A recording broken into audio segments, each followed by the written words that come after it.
안녕하세요.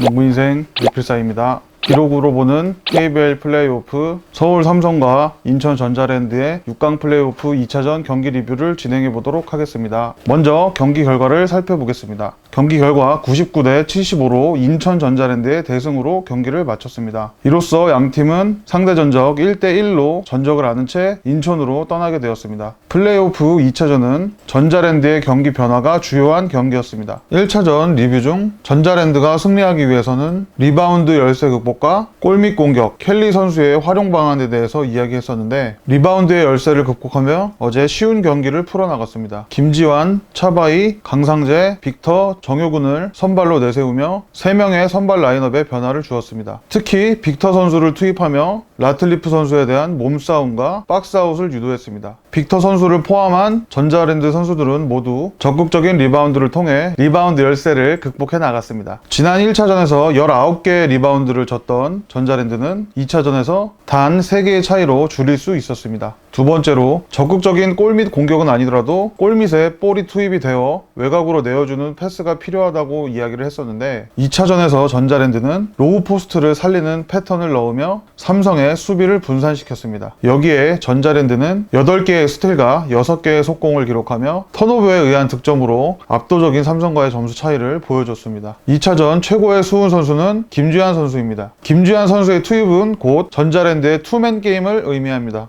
김주환 선수는 패턴보다는 주로 투맨 게임을 통해 경기를 운영해 나갑니다. 김지한 선수의 투입으로 삼성 수비의 공간이 넓어지게 되었고 자연스럽게 정영삼 선수의 돌파의 공간이 생겨 정영삼 선수의 공격을 도와주었습니다. 17득점을 기록하며 지난 1차전의 부진을 만회했습니다. 김지한 선수는 코트에 서 있을 때 득실점 마진 플러스 18점을 기록하며 전자랜드의 공격을 이끌었습니다. 또한 김지한 선수는 수비에서 주희정 선수를 압박하며 주희정 선수의 코트 득실점 마진 마이너스 6으로 내렸습니다. 지난 1차전 주희정 선수가 득실점 맞은 플러스 20점을 기록했던 것을 보면 김지한 선수의 수비가 매우 효과적이었다고 볼 수 있습니다. 이로 인해 삼성의 공격력은 뚝 떨어지게 되었습니다. 전자랜드의 슛 차트를 살펴보면 김지환 선수의 투맨 게임, 골매치러의 볼 투입이 긍정적으로 나타나 고른 위치에서의 득점을 기록했습니다. 특히 페인트존에서의 득점이 늘어났고 이에 침묵으로 일관하던 3점 슛이 들어갔습니다. 무려 12개의 3점 슛을 성공시키며 삼성 수비를 무력화했습니다. 삼성은 이를 제어해내지 못하며 무너졌습니다. 반면 전자랜드의 적극적인 몸싸움을 극복해내지 못한 삼성은 외곽슛이 침묵했습니다. 지난 1차전 때 8개의 3점 슛을 성공시킨 삼성은 2차전 때 4개의 3점 슛만을 성공시켰습니다. 라틀리프와 크레이크, 김준일 선수의 1대1 공격으로 페인트 존에서의 득점은 여전히 유효했습니다. 다만 전자랜드의 수비로 외곽슛으로의 내어주는 패스가 부족했습니다. 자유투에서의 득점 상승도 전자랜드의 상승에 한몫을 했습니다. 지난 1차전 때 11개 중 5개의 자유투만을 성공하며 낮은 성공률을 보여줬습니다. 2차전에서는 27개 중 17개를 넣으며 높은 적중률이라고 보긴 힘들지만